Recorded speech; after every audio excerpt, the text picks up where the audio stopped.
நாளென் செய்யும் வினிதானென் செய்யும் என நாடி வந்த கோளென் செய்யும் கொடுங்கூற்றியன் செய்யும் குமரேசர் இரு தாளும் சிலம்பும் சதங்கையும் தண்டையும் சண்முகம் தோளும் கடம்பும் எனக்கு முன்னே வந்து தோன்றினே. உலகமெங்கும் வாழ்ந்து கொண்டிருக்கும் ஸ்ரீ குபேரன் டிவி நேயர்களுக்கு சைதை ராஜாவின் அன்பான வணக்கங்கள். நாம் இப்பொழுது இந்த எபிசோடில் வார ராசி பலன்கள் வாக்கிய பஞ்சாங்க அடிப்படையில் ஜூன் 12ஆம் தேதி முதல் ஜூன் 18 தேதி வரைக்கும் உள்ளடக்கிய நாட்களுக்கு கிரகங்கள் 12 ராசிகளுக்கும் எப்பேற்பட்ட பலன்களை வழங்கப் போகிறது என்பதை ஒவ்வொரு ராசியாக பார்க்க போகிறோம். இந்த வாரத்தில் ஒரு முக்கியமான ஒரு நாள் அப்படின்னு பார்த்திங்கன்னா ஜூன் 17ங்க, அமாவாசை திதி வருகிறது. வாங்க ராசிக்குள் செல்லலாமா? ராசி காலபுருஷனுக்கு 3வது ராசி மிருக சீரிஷம் 3-4 பாதங்கள், திருவாதிரை 1-2-3-4 பாதங்கள், புனர்பூசம் 1-2-3 பாதங்கள் உள்ளடக்கியது. இந்த ராசிக்கு அதிபதி புத பகவான். அவர் இப்பொழுது தன்னுடைய வீட்டுக்கு 12ஆம் இடத்தில் இருக்கிறார். எப்பவுமே ஒரு ராசிக்கு தன்னுடைய வீட்டுக்கு 12ஆம் வீட்டில் ஒரு கிரகம் இருந்தால் அது மைனஸ்ன்னு எடுத்துக்கலாம். எப்படி அப்படின்னா செலவினங்களை தருவார், தேக ஆரோக்கிய குறைவு ஏற்படும், ஒரு பின்னடைவை ஏற்படுத்தி தருவார் அப்படின்னு சொல்லலாம். சரி, மற்ற கிரகங்கள் இந்த மிதுன ராசிக்கு இந்த வாரம் நல்ல பலன்களை தருமா அப்படின்னு பார்த்தீங்கன்னா, மற்ற கிரகங்கள் ஏனைய கிரகங்கள் உங்களுக்கு நல்ல சுப பலனை தரும். ஏன்னா 11ஆம் இடத்துல குருவும் ராகுவும் இருக்கிறது பெரிய ஒரு இமாலய ஒரு பலனை எதிர்பார்க்கலாம். 11ல் எந்த ஒரு கிரகம் இருந்தாலும் அற்புதமான பலனை தரும்னு ஜோதிட கிரந்தம் சொல்கிறது. அப்போ குரு பகவான் இருக்கிறார், ராகு பகவான் இருக்கிறார். அப்போது பொருளாதாரத்தில் உங்களுக்கு அளவு கடந்த ஒரு வருமானம், ரெட்டிப்பு வருமானம்னு கூட சொல்லலாம்.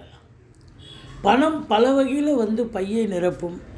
வீடு, காரு, பங்களா, லக்ஸுரி லைஃப்னு வாழக்கூடிய ஒரு அமைப்பை இவர் ஏற்படுத்தி தருவார்.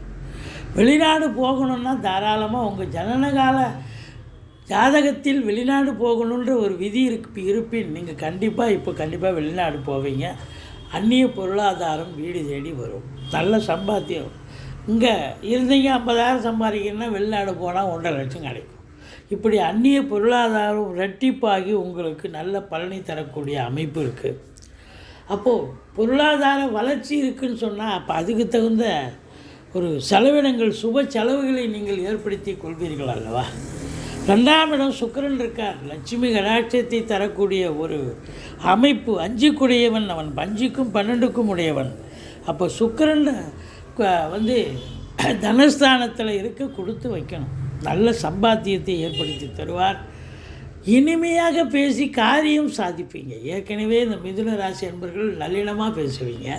புதனுடைய ஆதிக்கம், யார்கிட்ட எப்படி பேசணும், எப்படி பழகணும், அந்த நெளிவு சுழிவு தெரிந்த காரியவாதிகள் இந்த மிதுன ராசி அன்பர்கள். ஆனால் அதே நேரத்தில் 2ஆம் இடத்துல சுக்கிரன் இருக்கு, இன்னும் நயமாக பேசி காரியம் சாதிப்பதில் வல்லவர்கள்னு சொல்லலாம். 3ஆம் இடத்தை முயற்சி பார்க்குறார். 3ஆம் இடத்து அதிபதி சூரியன் ராசியில் வந்து அமர்ந்திருக்கிறார். கடைசி 2 நாள் 3 நாள், முதல் 4 நாள் வந்து பார்த்திங்கன்னா ராசிநாதனோடு இணைந்திருக்கிறார். புதாதித்ய யோகம் ரிஷபராசியில் 4 நாள் இருக்குது. சூரியன் புதன் சேர்க்க கல்வி நிறுவனங்கள், கல்வியாளர்கள், கல்வி பயிலும் மாணவ செல்வங்கள் இவங்களுக்கெல்லாம் ஒரு அற்புதமான ஒரு வாரம் என்று சொல்லலாம். கம்யூனிகேஷன் பாவம் சிறப்பாக இருக்கும். பிபிஓ, சாஃப்ட்வேர், ஹார்ட்வேர், தபால் தந்தி இலாக்கா, கொரியர் சர்வீஸ், விளையாட்டு வீரர்கள், வீராங்கனைகள், நடனக் கலைஞர்கள், ஸ்டண்ட் கலைஞர்கள், பின்னணி பாடகர்கள், இசை அமைப்பாளர்கள், இசை வல்லுநர்கள், சினிமா மற்றும் தொலைக்காட்சி பிரிவில் பணியாற்றக்கூடிய நடிகைகள், டெக்னீஷியன்கள், எடிட்டர்கள், கேமராமேன்கள், புகைப்பட கலைஞர்கள் அத்துணை பேர்களுக்கும் வாய்ப்புகள் வந்து கதவை தட்டும். வாய்ப்பு இருந்து ஏற்கனவே பண்ணிகிட்ருக்கேன்னு சொன்னால் இன்னும் ஒரு இடத்துலையும் வாய்ப்பு கிடைக்கும். நல்ல சம்பாத்தியம், சந்தோஷத்தை ஏற்படுத்தக்கூடிய காலகட்டம். எடுக்கின்ற முயற்சிகள் சக்ஸஸ் ஆகும். இளைய சகோதரர்களால் ஆதரவு உண்டு. தூர தேசத்திலிருந்து நல்ல தகவல் வர இருக்கிறது. 4ஆம் இடத்து அதிபதி 12ல் இருக்கிறதால தாய் மூலம் செலவினங்கள் தாய்க்கு தேக ஆரோக்கிய குறைவே ஏற்படலாம். ஆனால் பிள்ளைகள் நல்லா படிக்கணும், ஹார்ட் ஒர்க் பண்ணணும். மற்றபடி 5ஆம் இடம் குரு பார்வை, குலதெய்வத்தின் அனுகிரகம் உண்டு. உங்களுடைய பூர்வீகம் சம்பந்தப்பட்ட விஷயங்கள் சக்ஸஸ் ஆகும். 7ஆம் இடத்தை குரு பார்க்கிறார். இந்த மிதுன ராசி அன்பர்களுக்கு பார்த்திங்கன்னு சொன்னால், திருமண வயதில் இருக்கும் அன்பர்களுக்கு திருமணம் கண்டிப்பாக கைகூடும்.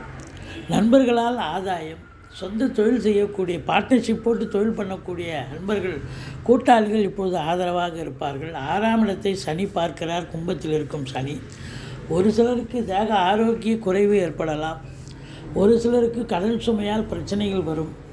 மறைமுக எதிரிகளால், ஏன்னா ரோணரோக சத்ருஸ்தானத்தை சனி பார்ப்பது என்பது ஆகாது. எச்சரிக்கையாக இருக்க வேண்டும். 9ஆம் இடத்தில் சனி வெளிநாடு செல்லவிருக்கும் அன்பர்களுக்கு கண்டிப்பாக போகலாம். மற்றபடி குரு ராகு நல்லதே செய்யக்கூடிய ஒரு அமைப்பு. அதாவது அந்நிய பொருளாதாரம் வீடு தேடி வரும். உள்நாட்டு வாணிபம், வெளிநாட்டு வாணிபம், ஏற்றுமதி இறக்குமதியாளர்கள், ஷேர் மார்க்கெட்டில் இன்வெஸ்ட் பண்ணுறவங்க, ஸ்பெக்குலேஷன் பண்ணுறவங்க, ஆன்லைன் பிஸ்னஸ் பண்ணுறவங்க, ஹோட்டல் பிஸ்னஸ் பண்ணுறவங்க, இவங்களுக்கெல்லாம் சிறப்பான ஒரு காலகட்டம். உங்கள் ஜனனகால ஜாதகத்தில் நீங்கள் வெளிநாடு போகணும்னு விதி இருந்தால் இந்த காலகட்டம் உங்களுக்கு ஏற்புடையதான ஒரு காலகட்டம். மற்றபடி நீங்கள் பெருமாளை சேவியுங்கள், சக்கரத்தாழ்வாரை வழிபாடு செய்யுங்கள். இந்த வாரம் மிதுன ராசிக்கு அமக்கலமான ஒரு வாரம்.